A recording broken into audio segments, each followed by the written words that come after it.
Oi, you. It's time for another episode of Dorothy and the Dealer.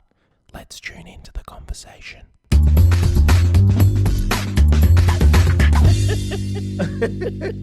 Okay. Let's go, motherfucker. Money. That's not the song. Gabby doesn't know how to program the song into our new Fandangle device. But tell me. It cost $8,000, but fuck, I will work out within the next 60 months. What's the song? The Rihanna song. I don't know. All I know is Bitch better have my money. Is that it? Bitch Bitch better have my money. Okay, let's talk. She is completely embarrassed at this point. Yeah, but she's such a Rihanna fan. She's embarrassed. Anyway, that's my goal in life, is embarrassing all my children in my because there's life. also... She's not that young though. No, she's getting old now. So it's my job to piss her off and embarrass her at the same time. Okay, so let's talk money. So, question we're frequently asked, especially when you're doing wealth principles with people that are implementing the strategy. Yes. So the thing that I'm constantly talking about, and it came up quite a bit in our last couple of calls. So I want to, give it some air, because we haven't really talked on the podcast about this, which is people combining their finances. Right. So, long story short, is that when you're in a relationship, and I'm not talking a situationship, I'm not talking about someone you've just been with for 5 minutes. Yeah. I'm talking when you're in... Because that would be fucking Because that'll be so weird. I want to go out to dinner, have something very important to talk about. Let's combine our finances. We only met last night. It doesn't matter. Okay, so that would be totally weird. So we're not talking about people who are just meeting someone maybe within the first few years of their relationship, potentially. It's where we're talking about people who are in committed long-term relationships. So there was one of our clients who's been in a relationship for many, many, many years. They're completely together, but their finances have been separate, and they've been separate the whole time. You know, we've got friends of ours that have been married for many, many years, have met when they were in their late teens, and they still have separate finances. In terms of what we do and what we teach, we talk about, and I spend a bit of time on some of the wealth principles calls helping people to combine their finances and to connect and bring the finances together on a combined basis, And the very first thing that I get from everybody, because I mention it in Mastermind and Money, and I explain that, people who are married or people who are have been in long-term relationships realistically should have their finances combined. And there's often a bit of kickback with that, because the person who's listening is like, oh, I would never get my partner on board. How are we going to do this? We disagree with da-da-da-da-da. And that is a big, big part of the process of actually combining the finances. So there's a process of doing that, which we can talk about in a minute. But I think that the first thing to understand is when you're fully in a relationship with someone, you're holding back at some level of the relationship. You're not combining your finances, because spiritual growth is financial growth. So the process of combining your finance with your partner is deep spiritual work, needs to go into that practice, because, like, just as an example, you're doing this work for yourself. The moment that you go, my finances, your finances, let's bring them together, there's a difference of value that each partner has and they perceive that they bring to the table. There's a different level of finances that they each perceive they bring to the table. One person has a perception that they maybe bring more, the other person perceives they bring less.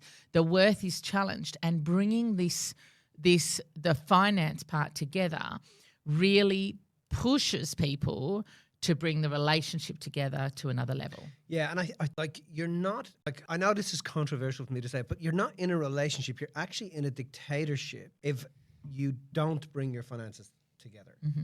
And when you're in a relationship, there's an exchange, an energy, an emotional exchange. There's an intellectual exchange. There is a physical exchange. There's an exchange of bodily fluids. But there's a sexual exchange, and there's also an energetic exchange. And part of that energetic exchange is money. Mm-hmm. And when you have two people, and not putting it together is a bit... I always go back to Burning Man, where you got...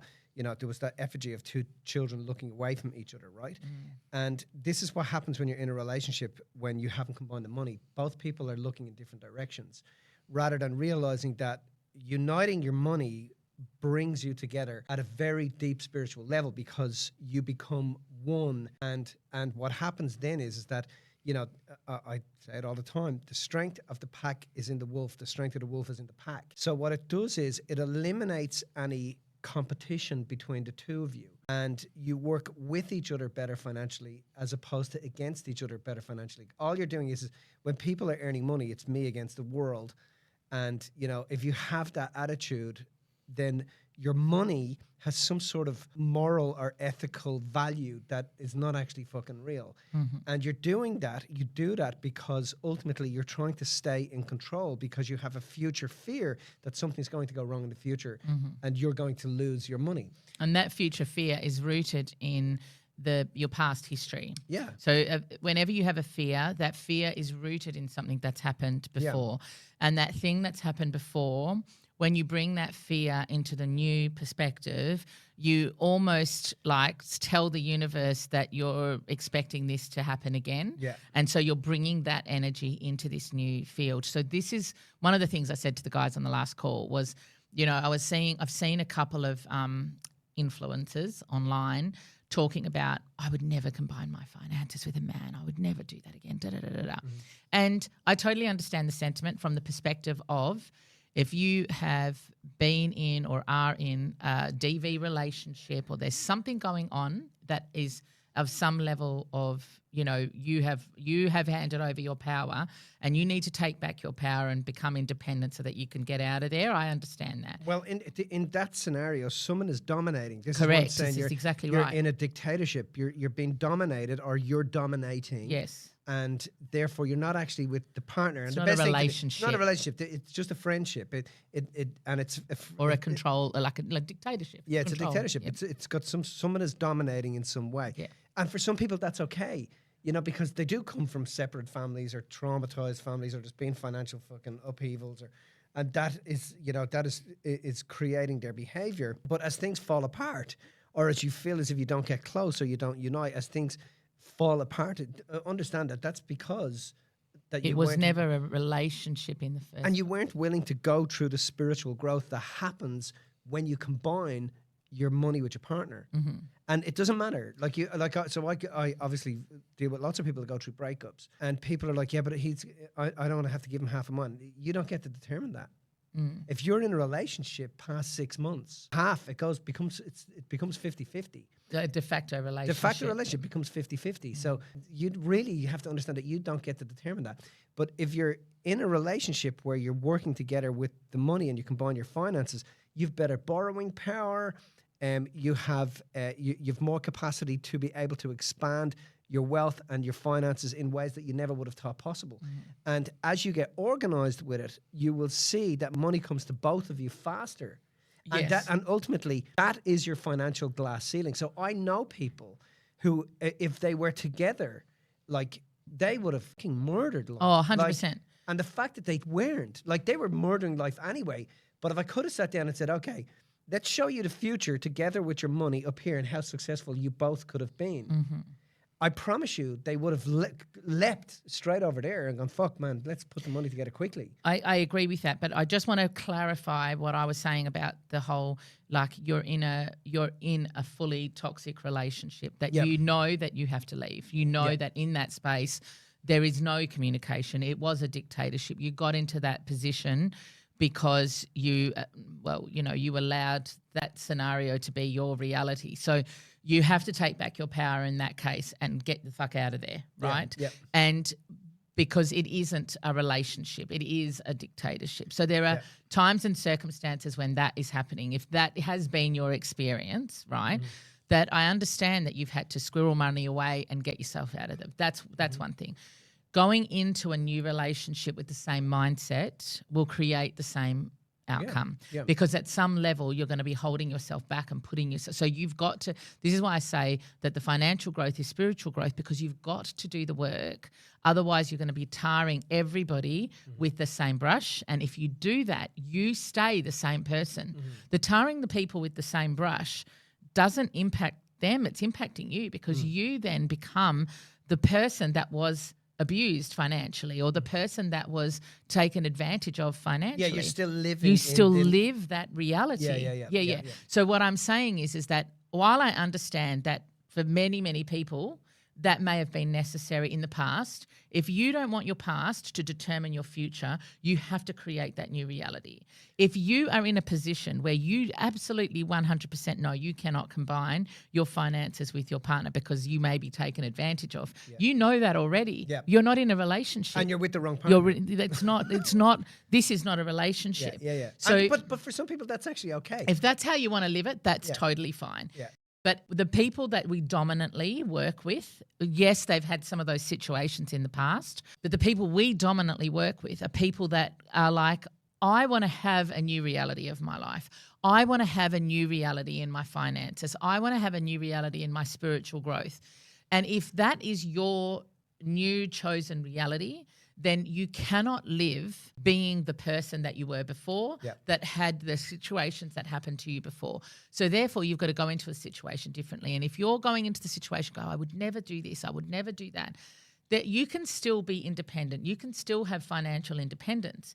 But if you are limiting yourself in combining your finances, you have a fear that's rooted in the past that's causing your future reality. And therefore, you are limiting your personal growth, your spiritual growth, your sexual growth, your financial growth, all of those things because of the fact that you're using this past to determine your reality. But sometimes people go, okay, but, my partner's kind of, she doesn't pay her way, she's freeloading, da-da-da-da-da. Okay, if that's how you see it, you haven't got a relationship, you're in a partnership, right? You're just having fun. It's just, it's not permanent. You don't want to be with that person forever because you're seeing it as a freeload. But if you ask yourself questions like, okay, you're earning $10 million a year, she's earning $50,000 a year, but what was she, when you get into the relationship with her and you're not combining the money, what value do you see that she brings to the relationship? You've got to see that she brings something to the relationship. If you don't do that, then it's doomed to fail. It's going to fall apart. It's not going to work. You have to see how that partner brings something to the relationship sexually, in terms of intimacy, intellectually, support, in terms of support. It might be that you have children with this person. They take care of the kids so that you can go and fulfill your life and do what you love, but it doesn't matter. You're better off as in any one moment being in the relationship as opposed to not, or just being straight with yourself and your partner rather than leading them along. Well, this is why combining your finances does. It brings all of that to the surface, and then it'll either make it or break it. And for every situation that I've come across. And this has been, how long are we doing the Wealth Principles for? Almost 20 years now, right? Every time a person has gone through and combined their finances, they've had a better experience financially and spiritually. And they've earned more money. Because they knew that it wasn't just about combining the finances, it was doing the work that would make that work. And doing the work, what that does is pulls the value out of you. Yes, which increases your self-worth, so the value you have in yourself. Yes. And you're doing it in a combined way with your heart open, and you're like, fucking hell, okay, I really get why we're meant to be together. And that's part of the process. Like you said, it doesn't mean that you go out to dinner tomorrow night with the bloke you met on Saturday and combine your finances. I mean, that's just common sense. Yeah. But as you fall in love with each other, understand the thing you're going to have to tackle is that deep spiritual growth part, which shows up actually as money. So money is just energy currency. It's just one of the ways it shows up. It's energy currency. And any of those blocks that you have towards combining your finances is not a block about your finances. It's a block about your own personal growth. So just some of the steps that I give people, right? Regardless of how long they've been together, let's say they're ready. They've been together long enough to combine their finances. If their finances are separate when they start, I tell them to keep them separate because there is no point in trying a brand new process and doing this because it brings up we really push people to be uncomfortable so that they can grow because growth and comfort doesn't occupy the same space. Being uncomfortable has a limit. You're not trying to, when you bake a cake, you don't do everything all at once. You do a step by step by step by step and then you get the outcome, right? So I encourage people not to combine their finances right off the bat, because if they haven't used our system, they won't be prepared to do so. It'll just cause too much upheaval. So the first thing I do is, even if their partner's not interested in combining their finances or doing or following the system, the first thing that they will do is they will implement the system for themselves. Lead the way. First thing is, you've got your money separated anyway. You might as well have yours organised. Lead the way. And this particular person I'm speaking about, I think she met us at the end of 2023, and I remember her saying very vividly, you are not going to get my partner and I to be able to combine our finances. We're just on two different pages. So we're not there yet. So all you have to do is do what I'm asking you to do, which is follow the system, and we'll get you there. And this is what will happen. Yeah. So following the system. And then after following the system, her partner started to realise and started to do the principles for themselves. And then now we're beginning of 2025, and at the end of last year, they just started to combine their finance. So what I say to them is, do it yourself first. Once you're settled, you've done it for 3 months, maybe 6 months, because you need to have those initial, those little blocks that come along the way of anything new, plus all the challenge that will come along the way. Then what you're going to do is you're going to maybe set a date to combine your finances. So you don't necessarily do it straight away. She's just making noises now, is she? Do you want a hammer? I've got a hammer in the back of my car. So we put something in the way, we put a system in place where you go, right, now we're ready to start the conversation. So hold on. So just so people understand, what the system does is... it takes the emotion away. That's exactly right. It gets all the emotion out of money, so that process of putting your money together is not an emotional thing. It's just nuts and bolts. It's a system thing. And so the natural emotional stuff that will come out of putting a system in place, firstly, you're going to do that yourself, right? So you can go, okay, I'm going to be uncomfortable here, but it's okay because it's going to turn out, etc. Do it yourself for 3-6 months, then put a date where you're going to go, right now, with my partner, I'm going to combine my finances by this date. So this is the work that we've got to do to get to that point. Mm-hmm. So it's never just an overnight thing. It's very well thought out. It's very well methodical, systemized. And so now this particular couple that I'm talking about have combined their finances, and definitely some self-worth stuff has come up. But because money is not the fucking problem. No, it's the self-worth. The self-worth is the problem. You value yourself more than your partner, or you value your partner more than you, but it's a self-worth issue. 100%. And when people go, I value myself more than my partner, like I've more to contribute, you don't get that. You're still being influenced. You're inwardly lost when you're doing that. It's not about you comparing yourself to your partner. Once you're clear about what you contribute, it doesn't matter if you lose everything tomorrow, you will still be able to get back to where you 100%. Want to, and you'll do it 10 times fucking faster, and you'll do it 10 times fucking more. Yeah. Because you get that, holy fuck, money's just a byproduct of me just understanding who I am and what I bring here, and then who she is and what she brings, or he is or what he brings to the relationship, and combining that wizardry or that fucking energy and that intelligence and that how can I explain it? That know-how and that knowledge to be able to create something magic between the two of you. Yeah, 100%. And that magic awaits you. Oh, 100%. So basically now, she got on the phone, on the call, a little bit emotional because she said, okay, we've combined our finances. I'm like, you said that was never going to happen. So for the fact that you're even doing that is absolutely, take your hat off to yourself for doing that. And secondly, because they've bitten off more than they can chew, and they're chewing like fuck. And they've basically gone and invested into a property together. She said, I couldn't have done that unless I've not combined my finances together. And now the emotion is not about my worth in the sense of you and I aren't together. It's about how do we step it up to the next level. So it's a different level of emotion. And that is, and I said to her, this is a very big part of the process of biting off more than you can chew. It's you have your moments where you're like, oh my God, what have I... You've done your due diligence, but your emotional stuff will come up. I had one of those at your place over the Christmas break because Lexi asked me a question. I went, because about my new property, and I'm like, oh my God, da, da, da. And I just had a moment where I was like, have I done the right thing? And then I'm like, no, that's just my discomfort just showing up just to test me to see, am I okay here? And then I'm like, yeah, I am okay. Yeah. I've done it all. I've prepared myself. The emotional stuff is just your reminder to that little test to say, yes, you're on track here.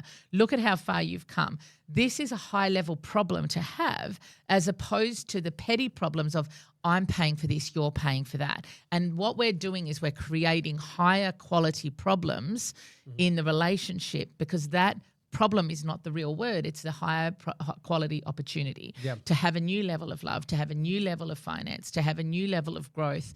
That's what we're talking about. So while we fully understand that some people have come from a history and a background where, yes, you had to, you got yourself in a situation, you landed in a situation that was not cool. And so you've had to do something to get out of that scenario. Great. But in this scenario, the one that you're in now, if this is not the best example of a relationship, if you don't feel you can have that conversation, and I'm not talking about, oh my God, I never understand how that can happen. That everybody has that. I'm talking about, I 100% know with certainty that in this situation I would get taken advantage of. You are not in a relationship, you're in a dictatorship. So my recommendation is sort that out, right? Because if the money, if that is going to cause so much emotion, it's a sure sign the relationship it's not there anyway. So anything else, what you want to be doing is you want to be pushing towards having that. And I can think of example after example of people who are like, I don't know how to combine my finances. How do we do it? He earns more, I earn more, all the emotions that come, all the system strategies and implementations that they have to put into place. And every single one that I look back on, that I remember as standouts that were like, I don't know how this is going to happen. Every single one I see a flourishing. I see their investments. I see the relationship. I see how they have grown through the process and they're flourishing. And it just, to me, it just makes sense, because what it's doing is it's helping you to get rid of all of the stuff that you're bringing in naturally to your finances anyway, and getting rid of that. And instead of being like, I would never share my money with man, or I would never do this, or I'd never do that, well, you're just living your life in this whole never state. And that energy, that outcome is going to come to you, because it's like saying, I'm not going to crash, I'm not going to crash, I'm not going to crash. Fucking hell, you're going to fucking crash at some point. And the thing you got to think about in terms of what we just spoke about there is that perhaps there's a bigger check awaiting you as a unified couple, as opposed to trying to do it alone. Well, 100%. If this is triggering, and I don't like that word, but if this is challenging you in some way and you're like, buttoning, oh, let's call it buttoning. Buttoning. Yeah. Let's not call it buttoning. Buttoning. If this is buttoning you. No, let's not call it that. Yes, Please. No. No. Oh my God. Now people are going to take that on, and I am doomed. Anywho. Buttoning. If that's challenging you in some way, well then great, because then that is exactly what you need to hear in order to actually step up. That's the next thing. That's like, fuck. Yeah, and because when they see it, it's like people stop and think, how fucking much has it cost me that we didn't do this? Mm-hmm. You know, how many other things could we have done? Yeah. Where could our fucking wealth be right now if we had done this 5 years ago? That includes maybe even not being in that relationship. Yeah. It maybe includes if I cannot see myself doing this with this person, then that's there's probably a sign that there's something else going on. And if you can see yourself doing it with the person, get in and do it. I've seen situations where, I know people who are very, very wealthy, and they meet someone who's just not. And, they buy all the meals and do all that sort of stuff. And then 2 years later, they're like, oh, fuck, I'm falling in love with this person. But, I feel like I'm carrying him, right? And when you have the couple together and you sit down with the person who the other person feels is being carried, right? And then you say to that person, okay, tell me all the value that you bring to the relationship. And then you get that person to articulate the value to the carrier. Suddenly the carrier becomes very, very, very attractive to the person who's been doing the carrying, who they perceive they've been doing the carrying. Because this person's self-worth goes up. This person realizes, holy fuck, I'm the prize. I thought you were the prize.